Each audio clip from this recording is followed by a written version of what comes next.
What is going on, everybody? Welcome back to another video here, and this is sort of a response video to this guy named Ville, who basically made a video saying that Cold War Zombies was boring. And the reason why I know about it is because Mr. T-Lexify, he made a kind of reaction video to it, and he agreed with a lot of the points. And I'm kind of here to say that I kind of want to make a response video to it, I guess I could say.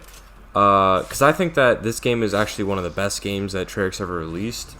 And yeah, he said he wanted to do like a discussion sort of thing, like that's what he said in his video. So this is not an attack, this is just me basing my argument off of his video, because I'm tired of seeing everyone in the community always saying, you know, like Black Ops 3 is the best and all this stuff. And I really do not think that that's the case. I think that Cold War is maybe one of the best, I don't know.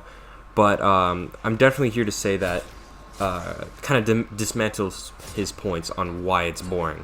So the first thing that he says is that he doesn't see any of his friends or just anyone on Cold War really at all. And well, I can't really say for sure because I'm not him. I can't see his friends list.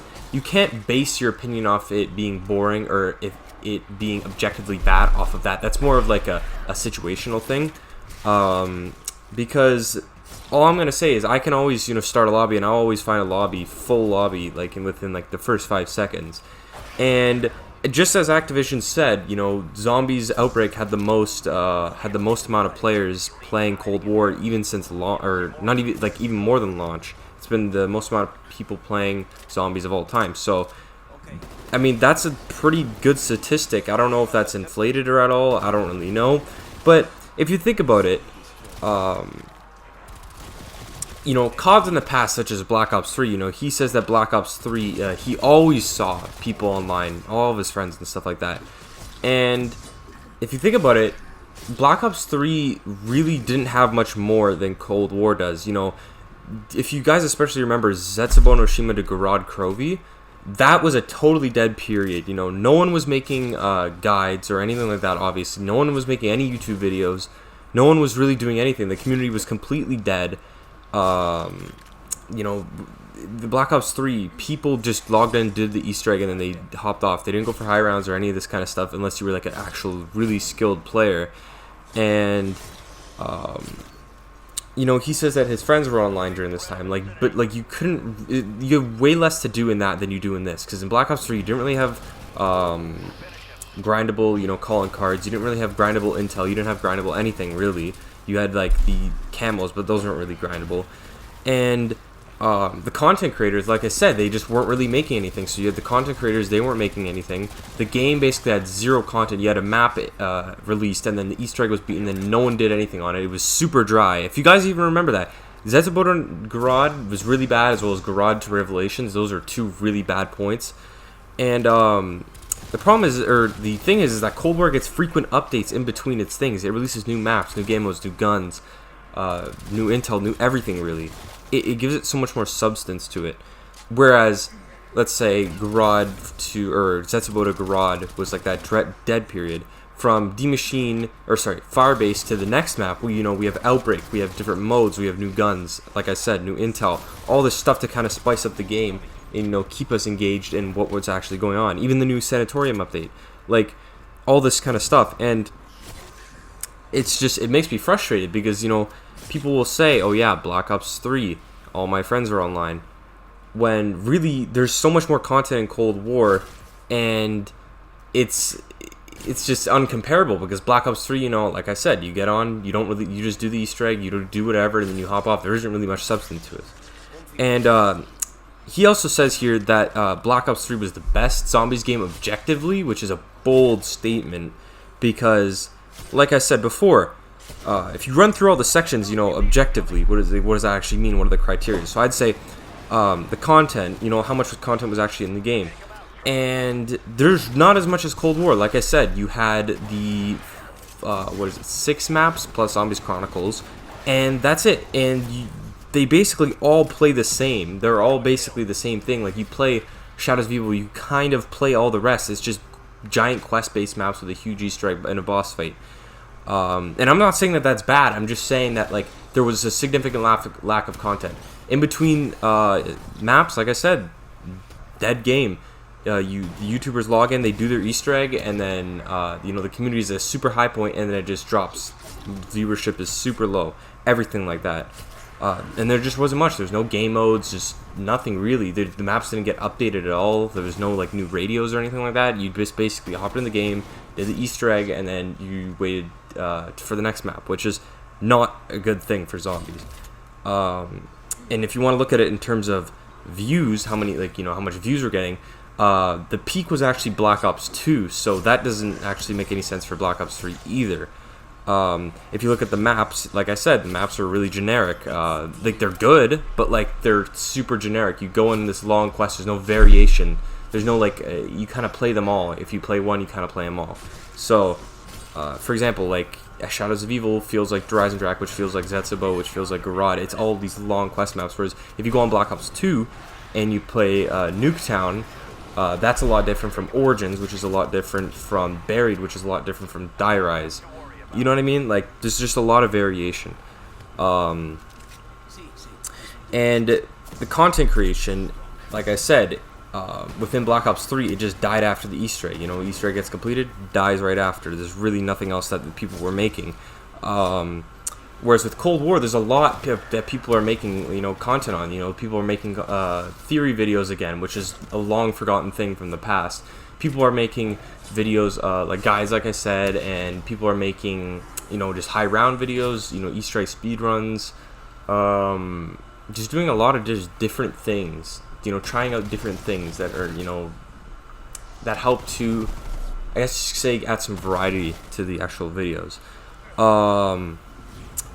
And one last thing I want to end it on here is that if you stick any player that's in Cold War right now, who's complaining about lack of content, if you stick them in Black Ops 3 again, they are going to complain. They probably do not have a vivid memory of how bad Black Ops 3's droughts really were, because they were bad. No content for like months straight, and Cold War releases content every week almost, and it's just kind of sad to see.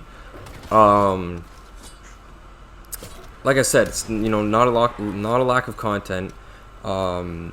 He says that he whenever he gets on the game, he's just bored. There's nothing to do really, and if you're bored, then you can go play Warzone, or you can go just get off the game or whatever. That's a sort of subjective thing. If you just don't want to play zombies that day, then you don't have to get on.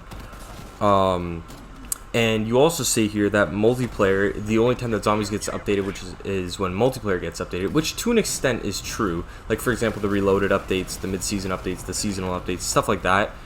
Multiplayer will obviously get an update. Warzone will get an update, and then zombies will get an update. It's all like synchronized, but it's not like zombies never gets any updates, because, like for example, Tombstone released without any multiplayer updates.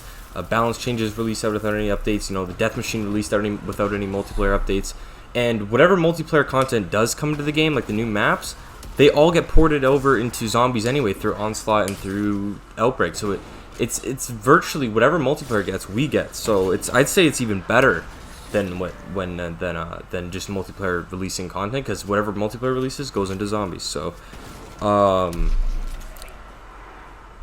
and like I said, you said lack of content. There's nothing to really grind for.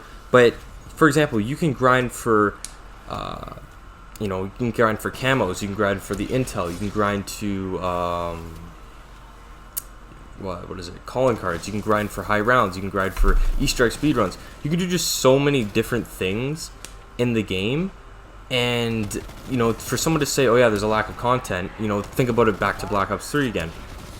Compare it. You can't really do much in Black Ops 3, whereas in Cold War, like I said, you can go for all these different things. You can go for the tiers of your perks and stuff like that. Your tier upgrades. So many different things, and it's just kind of frustrating.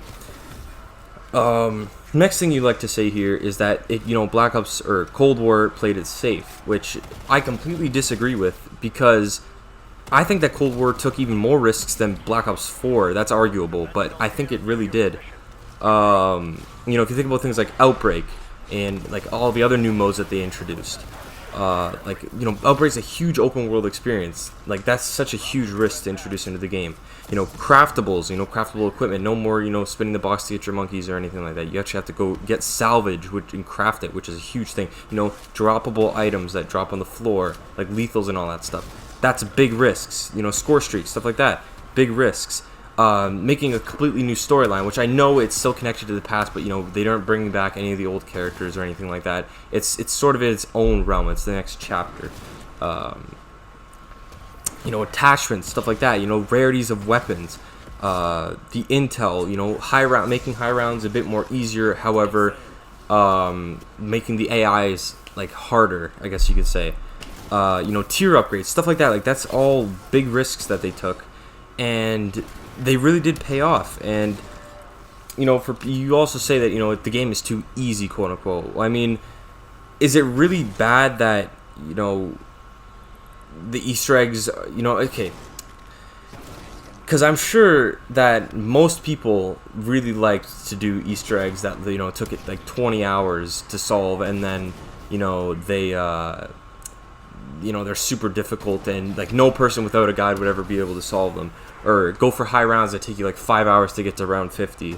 Or go get your gun, pack a punch at once, and then you're good for the round. Like stuff like that. Like that's like all the old way of doing zombies, and it's just not really sufficient anymore. I feel like they took major steps in the right direction, because you put your gun in the pack a punch machine once and it's papped.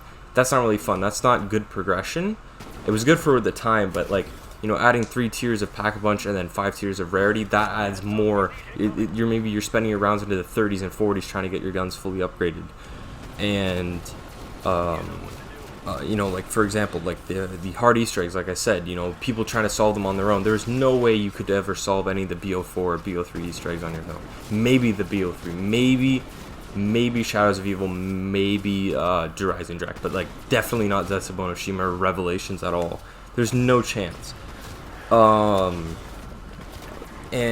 you say that Black Ops 4 or Black Ops 3 added like a lot of things. Well, really, what did Black Ops 3 add in comparison to Cold War?